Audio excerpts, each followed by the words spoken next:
Hi, everyone. Welcome to the New York Indian Film Festival, the 21st edition, the oldest film festival in North America. And this is our 21st year, and we have 58 films in 15 languages. And all films will stream in America, in the US on moviesaints.com, but some in North America and globally as well. So please do make sure wherever you are to catch those films. And you can go to NYIFF.moviesaints.com, which appears on your screen. So you can go there and watch the films. Today we have a great panel, but before we go to the panel, let me introduce myself. My name is Satish Kolluri. I'm on the programming committee of the New York Indian Film Festival. I've been on it for a long time now, almost 18 years. And Asim Chabra is the director of festival. And alongside me doing this panel is Lakshmi Ramanathan, who's going to be assisting me. I mean, we're going to be, kind of co-hosting it. I'm a professor of communication studies. I teach media, film studies, Asian cinema at Pace University in downtown New York. And so this is my connection, and film is something that is very, very dear to me. So I'll let Lakshmi introduce herself. Go ahead, Lakshmi. Hello, everybody. My name is Lakshmi Ramanathan. I've been with the New York Indian Film Festival for the last 3 years. So unlike Satish, not for 18 years, but I've been a lifelong lover of cinema. And this is like a dream come true for me to work on this committee and be a part of putting this festival together. And I'm really thrilled to be on this panel talking to the filmmakers today. Great. Thank you, Lakshmi. So without further ado, let's bring in our guests. We have a wonderful panel coming up, a discussion coming up, featuring 4 directors who made 3 films. That might be confusing. So we have Nasir, directed by Arun Karthik. And then we have Parallel Lines, directed by Kiran. And then lastly, but not the least, we have First Nights, directed by Jack Prabhu and Santosh K. So welcome, folks. A very, very hearty welcome from the New York Indian Film Festival, and a special welcome from America, since Lakshmi and I are on the East Coast. Vanakkam. This is absolutely wonderful to have you all join us and talk about the films that you made. Firstly, congratulations on your films being accepted to the festival. It's really a privilege and an honor not only to have watched your films, but also to feature them prominently in our lineup, which is extremely competitive. We had more than 140 submissions, since October. And what was really stunning to us also was the number of submissions given the pandemic. So hats off to you filmmakers, being so courageous, or being so brave to go out and make films, such absolutely meaningful cinema, and bring it back to the audiences. So hats off to you all. Kudos to you all. So let me kind of start off. There's so many things to discuss here. Um, Lakshmi and I have kind of, thought through these 3 absolutely brilliant films, made in Tamil. And so one kind of thread I thought that runs through 3 films, kind of bringing them together here, is the relationship to women, broadly speaking. So the narratives themselves in all 3 films are gendered, be it from a male perspective or from a female perspective.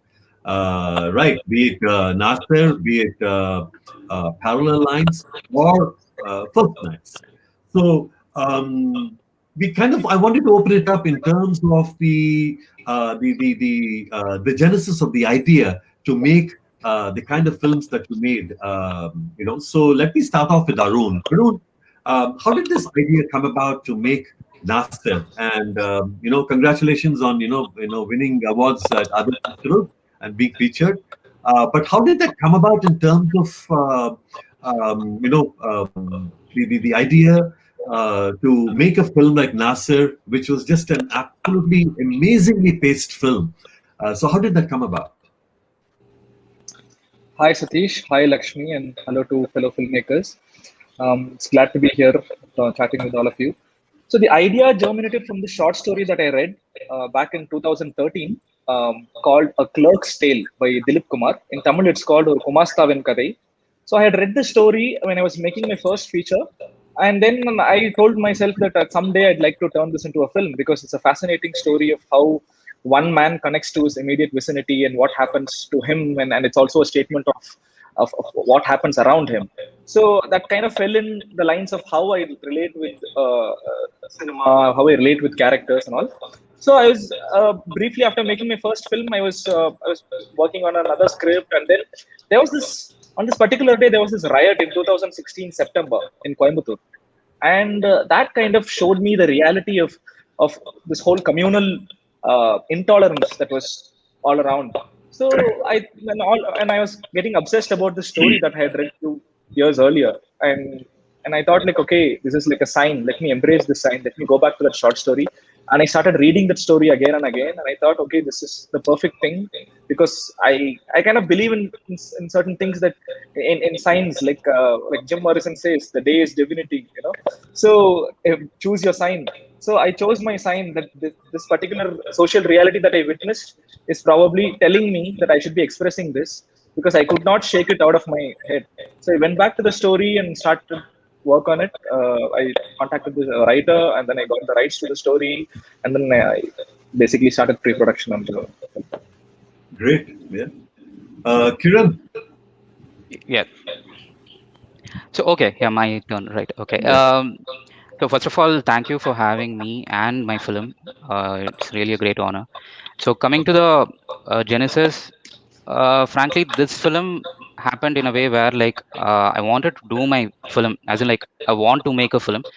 So from that came the idea that okay, I'm going to do it as independent film. So what will I do in terms of how am I going to pull it off without a production backing and other things, without money and a very minimal crew of five and all that. So then came the subject matter came very late. Like I went behind the backdrop of it, like how I'm going to shoot it and everything, because I was going to also produce it. So from the writing stage itself, it was all about seeing how am I going to pull this off every step of the way. And so it was about whom am I going to cast, where am I going to shoot this film, and then I started to think like, okay, so what can the story be about? And the subject matter about the woman aspect and everything came very late into the picture. Okay. Wonderful. Okay. Jack and Santosh. Yeah, very, very glad to be here in this discussion, only because the film has been chosen in such a prestigious event. See, the idea for the film came from a very casual conversation about marriages between, and we were just simply casually chatting, and we brought up the topic of marriages, and then there are uh, over 10 million marriages that happen in India every year, and everything is varied on religion, customs, and all that. But this concept of first night is something that runs common in all of the marriages. But um, in Indian films, it's mostly been an exhibition of lovemaking, and it's a song dance kind of a situation. So we just spoke about the emotions that run between those people, and that's how we got this idea. Yeah. I mean, absolutely brilliant idea, and it's something very relatable in terms of the content. Yeah, absolutely. Jack, you want to add Yeah, something? it's the whole idea. I used to travel a little bit. Whenever I go out, the people from outside, they always very curious about this arranged marriage, the how this love marriage and arranged marriage is so different here, and it's always been in like we used to talk a lot about it, and that's how it came. Like when you are in this society, this culture, every time you see, you don't like when you explain it to someone else from outside, you will also have an idea like what is happening, like why we have to do all these things. And whenever we talk about it, these things, it's always like we are against something. Like, when you point out this is not needed anymore, it's like, we are saying something wrong about the culture. Like, uh, some people are not ready to uh, accept and upgrade or whatever. So that's how the it's, and also we were very clear that we should not mock the culture, mock the uh, people from before. Like, we have to say it in a positive. Whenever there is some issues, I believe that it can be explained in a different way than the opposite side. We can go with it, and so that's Right. how the story we end up talking about the whole ideas, and step by step we came. Uh, Okay. it is. Wonderful. Wonderful. Let me bring in Lakshmi here because I'm sure she has lots of questions. Go Sure. ahead, Lakshmi. Thank you, Satish. So one of the things, I know you started off talking about your specific films, but as a someone who's been watching, I grew up in Madras. I've been watching Tamil cinema all my life, and one of the things I've noticed in the last, I would say, probably close to a decade, is there's been a shift in Tamil cinema, right? I mean, it's not the whole song, even not just the song and dance kind of cinema, but even the Mani Ratnam kind of film, which I think is kind of middle of the road, is it's in the commercial space. But now we have all these small intimate films coming out of Tamil cinema, but which pack a real good punch. And I think that's a fantastic sort of development. I'm just curious what your take is on how this really came about, and is there an audience for this cinema in Madras? Because when I talk to my friends there, they don't seem to have hear about some of these things, which I think is such a pity. So I was curious what your Yeah. I mean, take yeah, on how that does one is. make that transition from escapism to realism? Right, exactly. So I was curious I to don't. hear from you about that. Well, is there an audience? There are certainly audiences for all kinds of film, I believe, because we, as a culture, are would like to consume a lot of films, and I think as a community also we are open to all kinds of films. Probably, like you said, a lot of people do not know about these films, which is because that there's not much of uh, distribution and advertising that's going on about these films. It's still in a dormant stage, and clearly, yeah, in the last few years, one can clearly see a kind of a new breed of filmmakers evolving in Tamil cinema who do not cling on to the earlier traditions. And much to say that there was never a tradition in Tamil Nadu of an alternative or offbeat cinema. Always there were good films from the mainstream space, from the popular cinema space, but we never had a tradition of filmmakers who like venture out and make like very different kind of films, let's say in Bengal or Kerala. Since we do not have the tradition, probably people are not still exposed that such kind of cinema is actually very engaging, such kind of cinema exists and all. But things are changing now with all these new social media developments and OTTs and everything. People are actually looking forward to watching any new content, and it's just a matter of figuring out your distribution models and finally connecting this large plethora of audience that we have to the makers and to the films actually.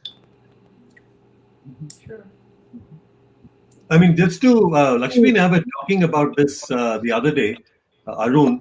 You're familiar with the Muslim social genre in in Hindi cinema, and when we were watching Nasser, that question came up. I mean, since you talked about the environment and social reality, would you consider your film as a Muslim social, given that the protagonist is a Muslim, or would you just call it just a film and drop the genre part of it?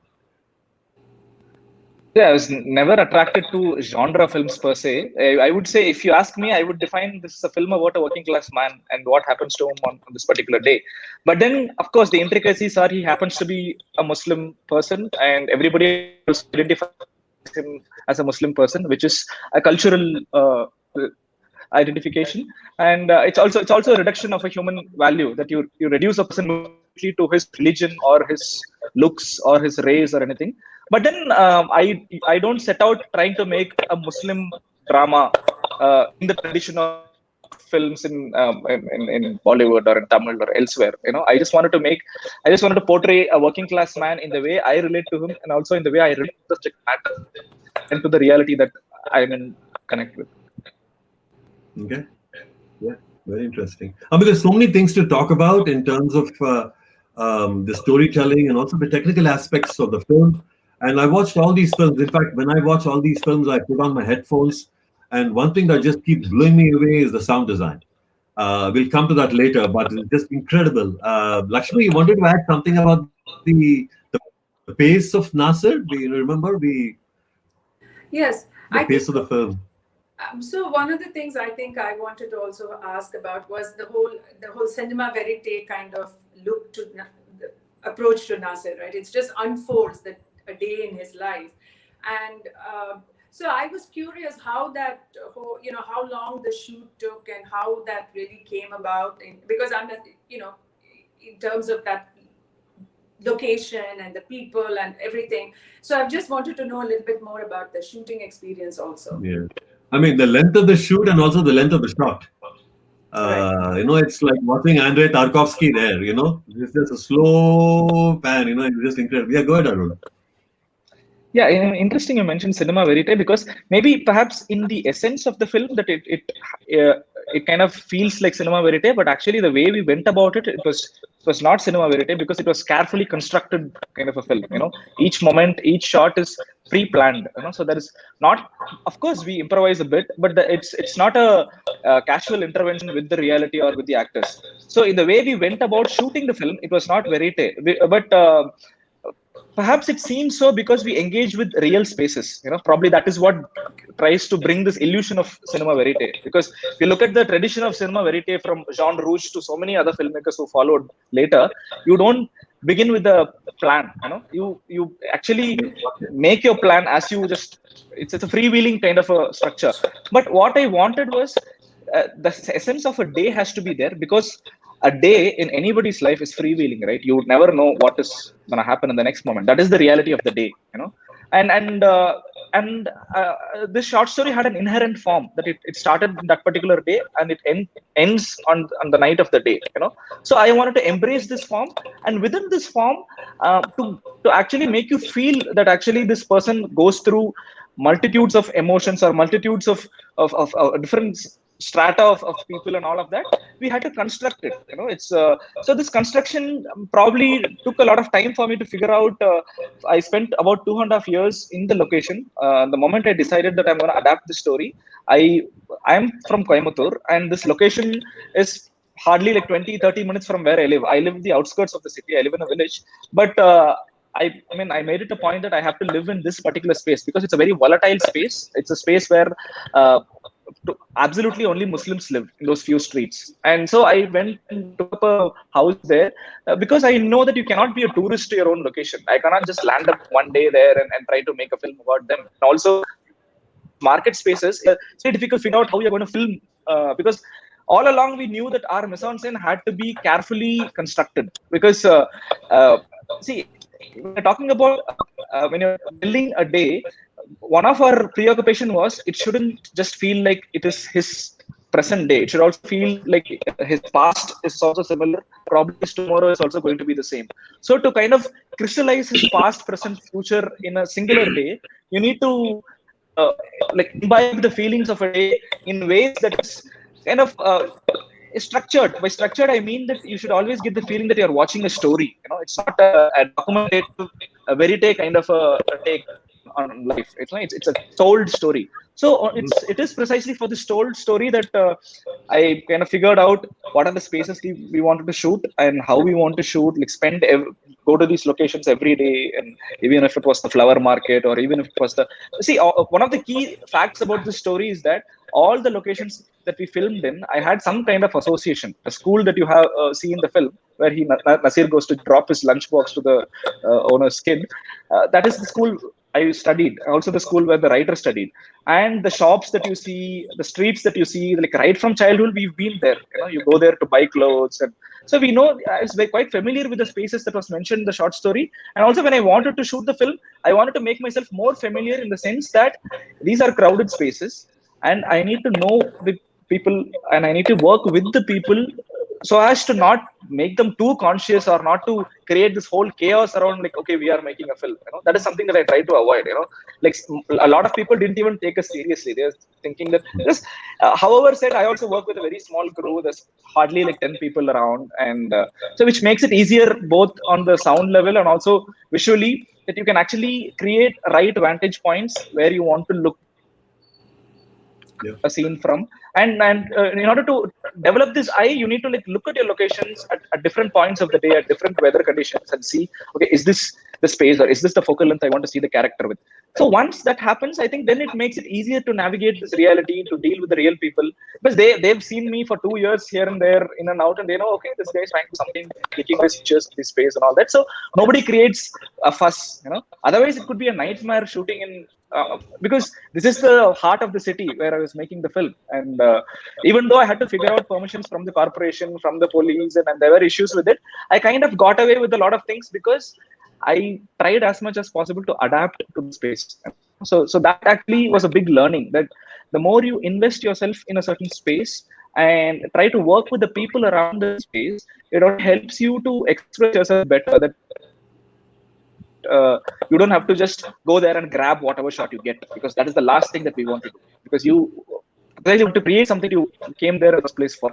And also working with the crew who understand these things and who also have a certain kind of an experience. Both my cinematographer and my sound designer, they've done some of the strongest independent films that have come from India, and they've also worked in very crowded and very congested and have challenging spaces. So it helps to kind of share these experiences and to figure out and to navigate. So I had planned the shoot for exactly 20 days. The entire budgeting and the whole plan was for 20 days, and it's actually, we felt good that we were able to finish the shoot right on the morning of the 20th day. So it went as per plan. So we were also glad that in 20 days we were able to pull it off. So it's a good learning, Great. actually. So this is a great transition to Kiran's film, Parallel Lines, in terms of the filmmaking technique, right, with a very minimalist crew, where the screenplay is dripping with tension. The characters, I mean, it's just incredible, and one with possibly a Stockholm syndrome. Obviously, we are not going to be giving away the ending of the films here, because that will be pointless. People will be watching this either before or after watching the film, so we don't want to be giving away any spoilers here. But Kiran, can you speak to that? Lakshmi brought up this film too in terms of the technique. Lakshmi? Yeah. Uh, So I learned about the guerrilla filmmaking technique when I was reading about your film, and also that you did this. All film was also shot in like 25 days, and so if you could just speak to that experience a little bit, that'll be wonderful. Yeah, so we shot this in October 2019. So I decided that I'm going to shoot in October, in July end, and that was also a time when I kind of went broke. I had four fully developed feature scripts which I was trying to pitch to people and all, but nothing was going anywhere. So I decided, okay, I'm going to do it myself, and so I fixed a shooting date, and then I worked backwards with having no idea as to what the script is going to be. I spoke to an actor that I knew, a theater actor, and I checked with him if he would be available, and then I started to start developing the script, and in about 2 weeks time I finished the script, and then I did a recce with my cinematographer, and then in about 2 weeks or 3 weeks time I had a couple of ads and bought props and costume and everything, and October 3rd of October we went for shoot. So the whole process was primarily about how much can be done with all the limitations possible. So it's like, I mean, it's all like hitting the threshold up to the. I mean, um, it's like knowing how much. I mean, what to say? Should I'm drawing a blank? So it's been a long time. So we fixed about 14 days of shoot days, and there was a cyclone in Tamil Nadu in October, so which actually elongated the shoot days. We were still shooting like a couple of shots every day, kind of thing. We didn't want to let a day go by waste. And Yeah, I mean, the best thing was like we went to location. Like I'm from Bangalore, my actors are from Chennai, another actor from Coimbatore, my cinematographer is from Coimbatore. So we all grouped together and we stayed in Coimbatore and we shot the film entirely there. So it's almost like we had nothing else to do apart from filming. It was just like eat, sleep, and just shoot every day. So that also brought a bit of a discipline, and it was all just about shooting, shooting, shooting. And we also tried uh, going with the flow. We did a bit of planning, but beyond that, it's like when you do independently and with just a 5-member crew. It was just me, my 2 assistants, and my cinematographer, his assistant, and the 2 lead actors. Nothing apart from that. A friend of mine would come occasionally whenever he was free. So it was all about trying to get it's. It's pretty much opposite to what Arun was saying. Like we pretty much had the luxury of only grabbing what's possible, but still trying to achieve a quality. I mean, we set ourselves a parameter. Let's see how much we can get out of this, and so that's how we went ahead with the I'll tell entire you film. something, Kiran. We have grown up on thrillers in India. I've watched thrillers mainstream from South Indian cinema, regional cinema, and also from Bollywood, and thrillers that do the festival circuit. The dark films that now we watch a lot. It's a real challenge to pull off a thriller, and if I were to put that in that genre here, parallel lines, and you did a phenomenal job Thank in you. terms of the screenplay, in terms of a minimalist cast, primarily 2 characters there driving the narrative. That was just incredible, and the writing too. I mean, it's a challenge. But for me, I think the tension lay in the writing. A lot of it was in the writing too. Hats off. That's really great. Thank you. So, I mean, yeah, it's very fascinating. Arun and Kiran were talking about very minimalist productions, minimalist, approaches, trying to be as unobtrusive as possible in Arun's case, and in Kiran's case, to go with the flow. Coming to First Night's Jack and Santosh's film, I'm not going to call it a big canvas film, but it is definitely an ensemble cast there, and Santosh is one of the actors there. Right, Santosh? You act, yeah, and you start off the film actually. So it's very, very interesting in terms of the ensemble cast and in terms of genre. I mean, we can call it, social drama. I mean, you want to put it in that, but it's about the institution of marriage, the institution of living together without being, married. Sexual repression, which is very much part of our Indian culture, which we don't talk about, and to bring that to the screen in kind of a vignette form here and there, and then everyone coming together in the end. I mean, the narrative was just beautiful in terms of the writing. But then again, how did you? For me, the actors were brilliant in terms of just feeling very natural. Portraying their emotions, rawest emotions. I know you guys spoke about how it came together. But how did the casting come about? I mean, in terms of because I'm very curious about the casting part too, because the actors delivered here. So how did that come about? So can I go with this one? Go ahead, Jack. Yeah, yeah. Yeah, we are from this acting school called Raging Bull Actor Studio in Chennai, and Jack is the acting coach there. So all the actors who've performed in the film are actors from the studio. We've been training there for about 4 5 years now. And like I said, once we started talking about this idea, we discussed a lot of things, and a lot of ideas came up, and that's when we decided to make it like an anthology with different stories and not stuff everything in one single narrative. So that way, as we discussed and as we started writing, we came up with about 10 stories in total. But then we had to cut it down and to fit the uh, timelines and to fit the shooting schedules and stuff. So yeah, this is So you mean the that there are 10 different kinds of marriages and relationships? You were looking yes, we actually came up with 10 different ideas. Yeah. So, well, then we picked the best out of that, and we came up with 7 couples, and we kind of tweaked them to 4 stories, 4 narratives.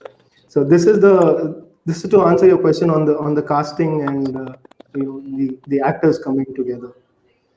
oh, wonderful. Jack, you And want to also, add? yeah, and also it was big teamwork.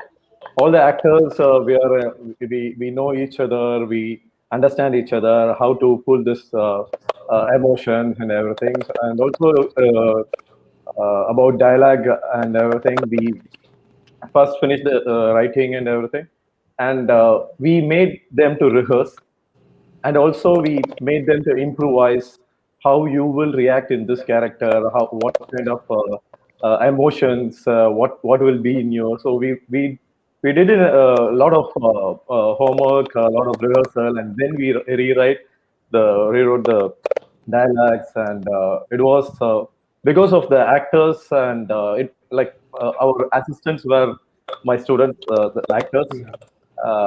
So it was like a big teamwork. It was like in every bit and everything, a lot of people worked.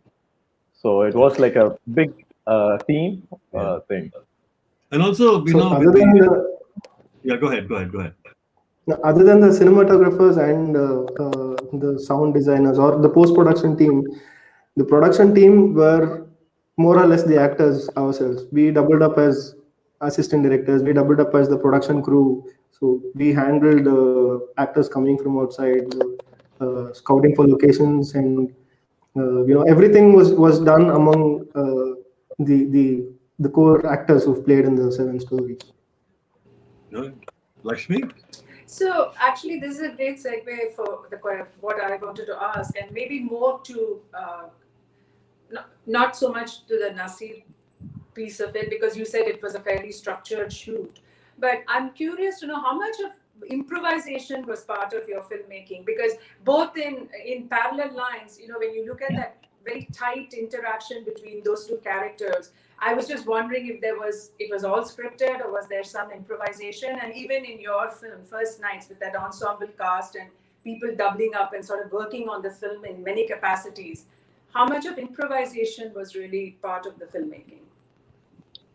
Um, Yeah, please. yeah, go on. Okay, Yeah, right. let's go with Kiran first. Kiran, go ahead. Right. So in my case, it was 100% scripted. Improvisation was like, I mean, I'm from Bangalore. I studied Kannada. I speak Telugu at home, but my association is more with Tamil. Like I watch Tamil content and all. So I do write in Roman Tamil only. So a lot of dialogues, I just keep it open. Like I just fill it in English so that I'm not 100% sure whether how that will be in Tamil. So I let the actors decide how they would want to put it. I think that's the only improvisation that happens on set, in terms of shooting. But otherwise, we pretty much go with what's on paper, because it's also like we storyboarded a lot of sequences in the film, uh, because that's the only way we could keep track of how much we are shooting and everything. Because we're not even having a monitor, we just went with whatever the camera display was. So camera LCD display. So we couldn't afford to lose shots, and there was also no space for patchwork and everything. So 25 days, we had to completely wrap up and disperse, and then go ahead with the post production. So improvisation is something that I couldn't afford for this film. Maybe next. Yeah. Arun? Yeah.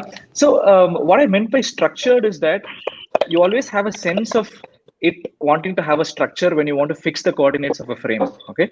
So because sometimes me and my cinematographer, we all come from a certain classical tradition of filmmaking. Like, of course, I love cinema verite films, or I love films which kind of freewheel. But then before you kind of go and shoot something, I need to know the coordinates, the four coordinates of the sacrosanct frame.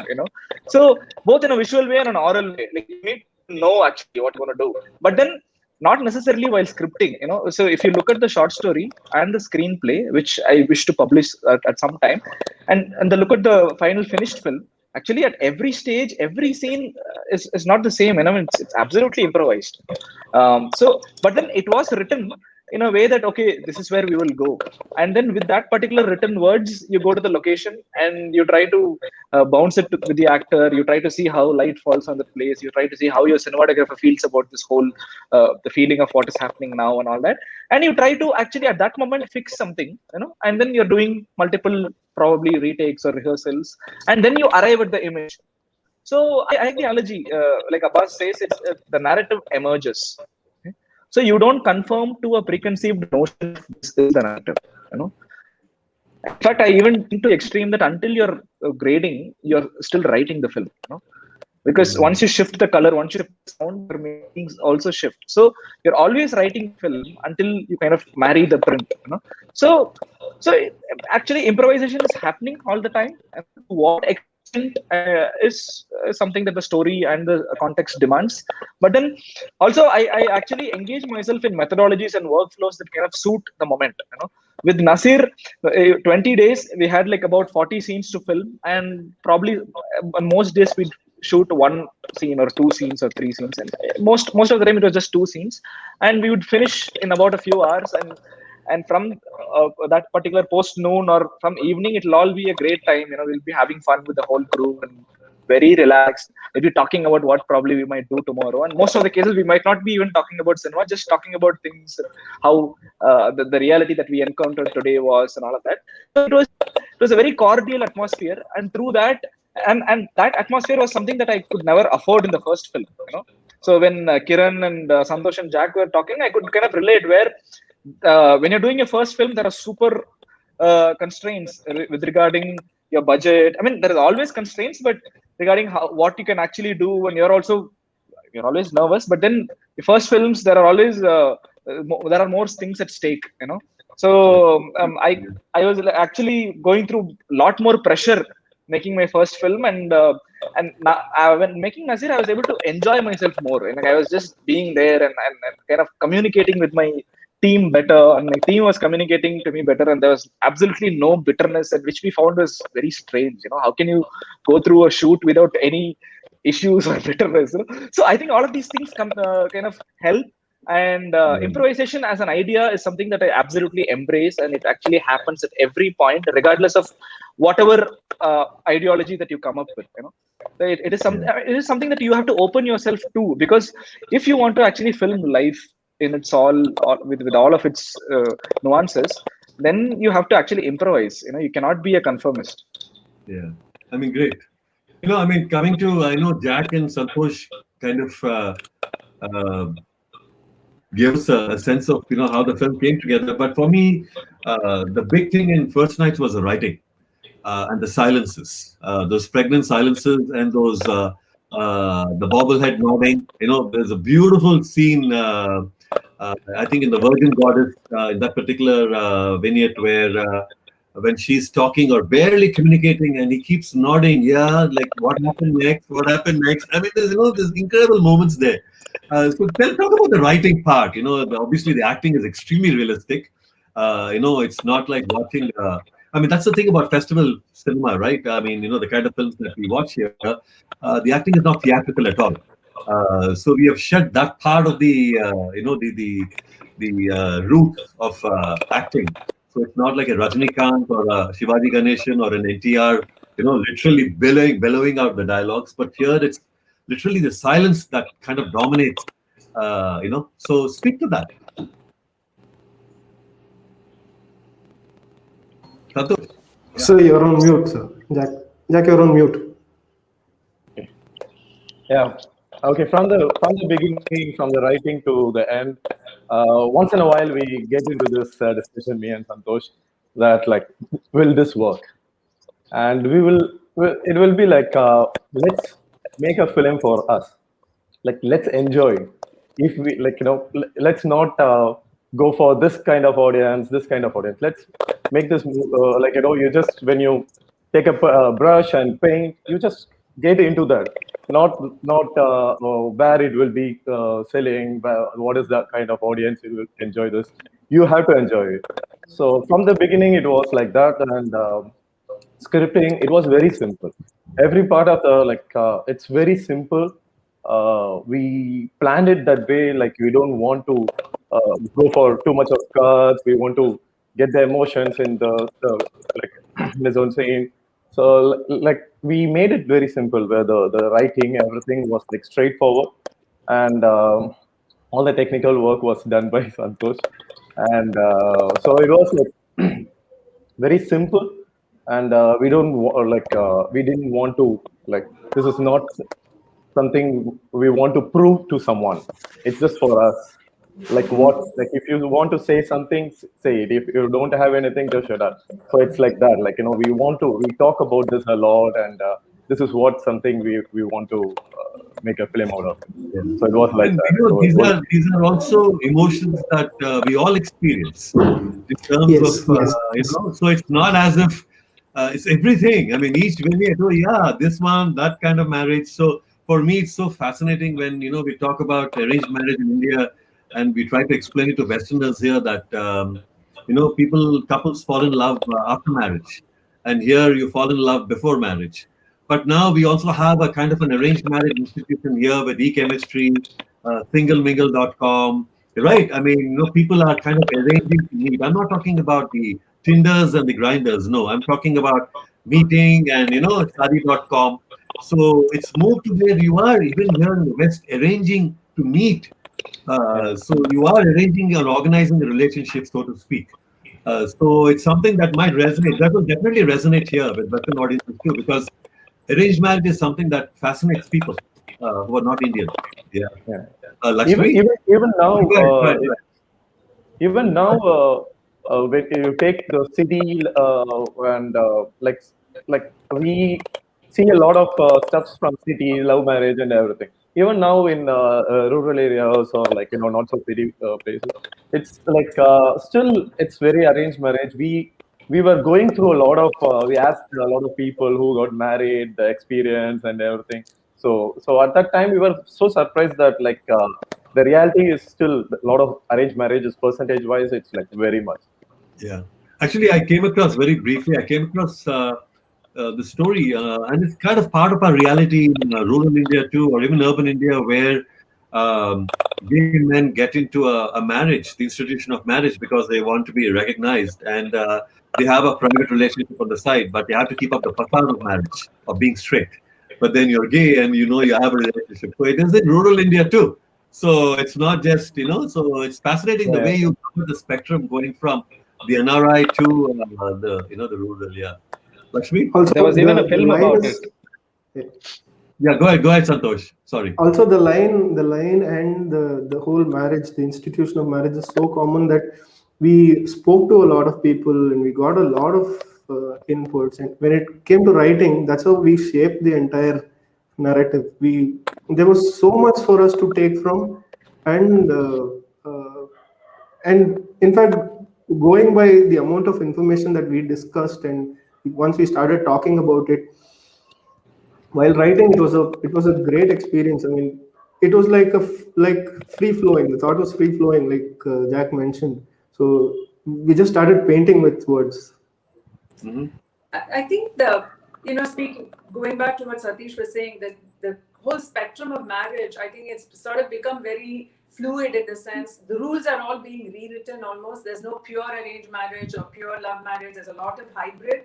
But one of the things I felt about your film, and watching it through a female lens, was how female centric the point of view was. And that's something I found fascinating, considering, I mean, given that it's two men who've written the script, the extent of female centricness of the film, of each vignette, was something I really, really enjoyed. So I just wanted to say kudos to you. Thank you. Thank you. Thank you. Yeah. You know, talking about hypocrisy, I think your film really brought it out. The sexual hypocrisy, the moral hypocrisy. Yeah, and I was reflecting on my own marriage, which actually can be turned into a film, but I won't mention that anyway. Uh, but for me, again, going back to the original point I made, where if I were to trace a common thread, it's the relationship to women. In parallel lines, it's about meting out punishment to those who committed crimes against women. Obviously, first nights is about marriage, and in Arun's film Nasir, it's amazing where he has the perfect family that others are looking for in first nights, or trying to develop a relationship. And here, Nasir has kind of an almost beautiful family, mother and a wife, tender love, right? I mean, it's very, very interesting in terms of the narrative itself that is gendered either predominantly through a male lens in parallel lines, or through a female centric thing, as Lakshmi pointed out.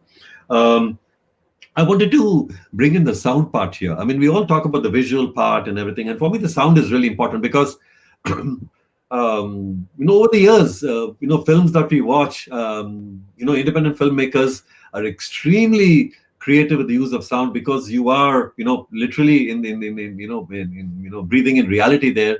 You're not in some studio, some stage or, locked away, but you're out there. So talk about the sound. When I was listening to and watching Nasir or First Nights, with the wedding music. Obviously First Nights, the wedding music adds a lot to that. Kind of, oh yeah, something peppy going on here. And with Parallel Lines, it is completely different.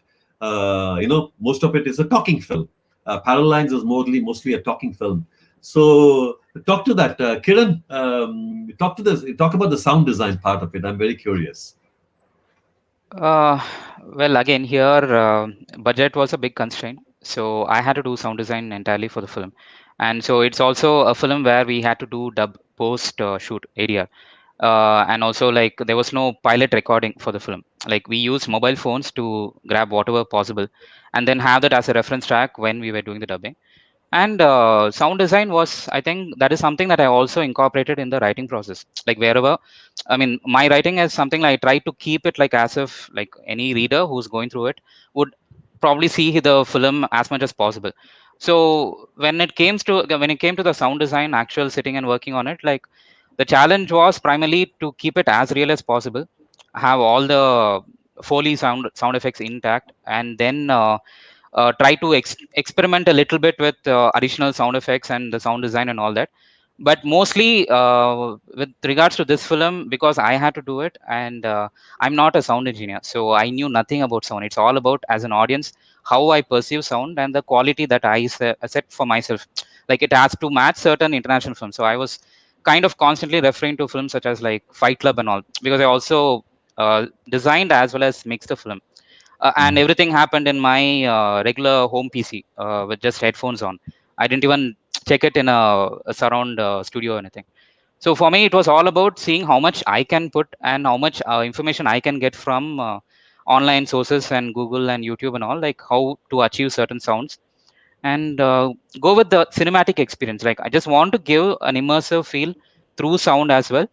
And yeah, I think that's about it. Okay. Arun? Yeah, the way I see sound is that is where you bring the tactility to a story. You almost can feel, you should feel like as if you're touching the person or you're there and all that. And how do you do that? Because visuals are always reduced by this. I mean, if we are all making two-dimensional films where we are trying to frame a two-dimensional image out of this multi-dimensional reality, right? And sound doesn't have. I mean, it's 360 degrees. Sound can come from anywhere basically, and all these diegetic or non-diegetic sounds always act on a psychological level. So beyond the surface or beyond what you physically see, sound actually has a purpose. So you can push sound to the point where whenever, if needed, to talk about the I mean, I don't want to use the word metaphysical, but then things that are not immediately can be felt by the visual coordinates. So, but at the same time, this can also be a big distraction. For instance, in Nazir, when you're shooting in the middle of a city where there are like hundreds of soundtracks possible, because like especially in markets, in bazaars, and in closed claustrophobic households, you can actually hear everything, in Yeah. reality. I But mean, it's then very you're dealing with a interesting. story. No, in your film, Nasir, what happens is visually, it's kind of very, very calm. He's going about his daily event, is walking with his wife, shopping, and the sound is full of violence coming from the loudspeakers, call to violence, whatever, in terms of the communal hatred that's being spouted. It's full of violence, and yet the frame, the visual part is so calm, as if they're going about, their daily chores, buying flowers and things like that. So, I mean, that for me was just incredible in the way you used it, without showing gore and violence. Yeah, I often think that if you don't like something, you can close your eyes. You can like cut off that visual, but you can hardly close your ears. It's like you're always taking sound from multitudes of perspectives. So it actually makes it more of a case that you actually should choose perspectives and sound because there are too much. Visually, you can pin down to a certain perspective that this is the space that I'm going to see. But in terms of sound, because it's much larger in terms of its the polar pattern, they say, and it's you never know actually where it is. It's highly psychological, So what I thought was, since it has a larger throw, the sound, it is more important for you to fix the throw, because the larger you kind of open it out, the more distractive it can be to the central narrative. Because this Yes. narrative was about one person, and you're going to follow this person, and as and when this person kind of moves around, you're going to hear things around him. Okay, but then the reality is you have situated this person in a very populated space where there are so many soundtracks. So if the intention is just to create an incredible soundtrack, probably we could have done, we could have like done a layered soundtrack in Atmos or in 5.1, and you could have like really brought out all the sounds that exist. But that is not the intention. The intention is to actually be close with this man. By being close with this man, probably I will be able to reach to a point where I can understand his personal, the personal that is not immediately visible from the visual. The Yeah. personal that is within him. Mhm. So So, to reach this point of beyond the visual, you need to kind of, in a way, uh, streamline your sound, and that is the idea that my sound designer put forth. That I was always telling him that, okay, if Nazir was sitting here and he was thinking something, I don't want to hear the temple sounds or the sounds of the nearby shopkeeper. I want to probably hear what is he actually thinking about, And so in a way, that to push the sound to the psychological realm, we thought of using these formats, like how visually we kind of chose a certain format in terms of the frame size or aspect ratio. We chose a format in sound, the mono format, which is rarely used these days, and the whole film was designed in mono. Even though we had multiple tracks, we had to put all of those tracks to the center speaker of the screen, you know because a 4:3 frame, when you watch it in the theaters, does not have L and R. There is no left and right. There is only black. yes. So if you're sitting on either of the corners, it just falls off. It makes no sense for me to in this particular narrative to actually put sounds on all sides or on the back and all to do surround and atmos. Rather, if it's a film that is going to be shot with center perspective, you're going to follow a central character, or when other characters come, you're just going to be with them. I would rather like to see sound just emulating from them, from the middle speaker, which in a theatrical atmosphere makes you feel that closeness. Because one interesting thing about the short story is it is written in second person, and very few stories are written in second person. Now, if you read the short story, the first line starts like, "You are as of now sleeping. It is 6:03 a.m. Your wife is cooking in the room," which immediately puts you into the shoes of the person who's telling the story, or person who is the story. Most Mhm. stories are told from the first or third person. So how do you actually make this transition from the second personal literary narrative technique to a cinematic technique? You cannot always shoot the film in POV, which will be the cinematic equivalent of second person. So I don't want to shoot the whole film in POV, but then I also want the audience to feel that probably this guy is you, this protagonist could be you or is you. So how do I create that closeness? Then you start using the sound as a medium to come to this closeness, because closeness as an idea is not just done with just visually shooting close. I mean, that is one of the techniques, but you cannot always shoot close to That's true. make a Yeah. film feel really closer to the spectator. So Yeah. you use I sound, just wanted the to, Foley yeah, sound. yeah, we're going to be winding up soon, Arun. I just wanted to get a sense of the sound design from Santosh and Jack. Yeah. Go ahead. See, Yeah. sound was one of the things that we actually spent a lot of time, more than filming. We finished filming in less than 18 days, but sound was something that we took a lot of time to finalize, and we had a lot of discussion about whether to have music at all in the first place. So that was the first discussion we had. But then we wanted to go the minimalistic way, have very little music wherever it made sense. For example, the wedding music, marriage music that you mentioned, it conveys the entire aspect of the marriage being over without actually shooting the scene of Yes. marriage. So Yeah. otherwise, the silence and a lot of sound inputs was actually from Jack. Jack. Yeah. It was very every part of the filmmaking we learned a lot. but we didn't realize that it will take this time, this much money. It was a lot of things because we wanted to be even for to be simple, to just what it is needed. It was very tough to make that happen, and also with the budget we had, it was like the whole the writing, the shoot, everything was so fun. We enjoyed a lot. We learned a lot. It was very professional because it's all my students, and even from outside they loved this set and everything. But in sound editing, we were like, it was like the tough part is to make it simple. That became the toughest part. And in we had a lot of differences only in the sound things and dubbing. It was like it was really tough, and we learned a lot.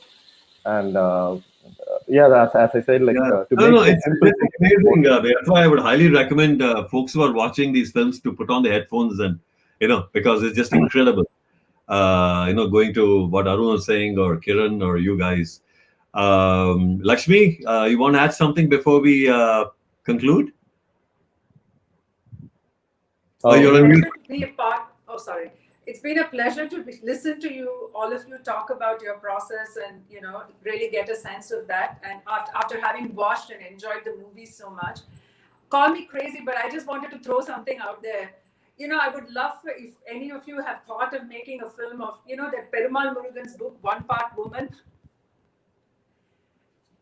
I don't know if you've read the book, but it's I a book haven't that read it. right. I'm hoping one of you will decide to make a film of that. That would be fantastic. That's my last comment. Yeah, I mean, thank you so much, Kiran, Jack, Santosh, and Arun, for making brilliant films, and more power to you all. Please continue making these kind of films, steeped in realism, extremely relatable, and capturing the mood of the nation, mood of the family. The family is the unit of the nation. So, Nasser makes us think about the nation. First night makes us think about the family and marriage and institution of marriage. And parallel lines makes us think about relationships on social media and why one should be careful.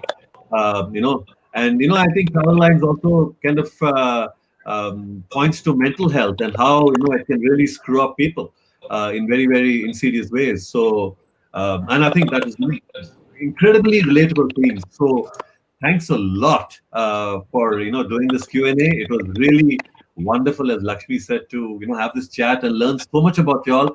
And now when I go back and watch, I'm going to watch your films again now in a couple of days.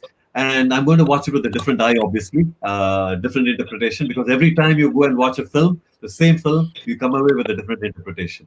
Right. So I'm going to do that just to kind of soak in what you guys said. So thank you all very, very much. And please, to the audiences, you can watch the films, all the films, on NYIFF.moviesaints.com. The festival is from June 4th to 13th. We are showing 58 films in 15 languages, features, documentaries, and shots. Absolutely sensational lineup of films, and please do not miss them. So, thank you again, Arun, Jack, Santosh, and Kiran for joining us and making this really a wonderful, wonderful discussion about cinema, Tamil cinema especially. And Lakshmi, thanks a lot, and see you guys the next time at the festival Thank again. you. Thank Take you. care. Yeah. Thank Bye. you so much. Thank you, Satish. Pleasure Bye. meeting you. Thank you. Thank you. Thanks a lot. Before we leave, Satish, I just wanted to Please, say please that go ahead. even though we are all in the same panel, but I hardly know these guys. None of us, I think, have actually met. So I Sure. really thank Movie Saints Yeah. and the New York Indian Film Festival for bringing us together. And with whatever I've heard from you guys, I'm absolutely curious to watch First Night Sure. and Parallel Lines. So I'll do that. Forward to watching that. Yeah, hopefully we In connect, fact, guys. we've heard Thank- about Nasir. I have heard a lot about the film Nasir, but I haven't had a chance to watch it yet. But I'm sure this festival I'll catch it. And also Parallel This Lines. is I This personally is the chance for all of us to yeah. watch each other's work. Yeah, let's do that. This is Yeah. this is Yeah. the kind Sure, of sure. love we find at festivals. Filmmakers in person interacting. If you had been here, you would have been interacting. going out and having a great time with all the filmmakers. But definitely next year, inshallah, we'll have it in person when everything goes well. But you guys in India, please keep safe. Wear your mask and please absolutely keep safe. Yeah. Sure. Thank you. Thank you. Thank you.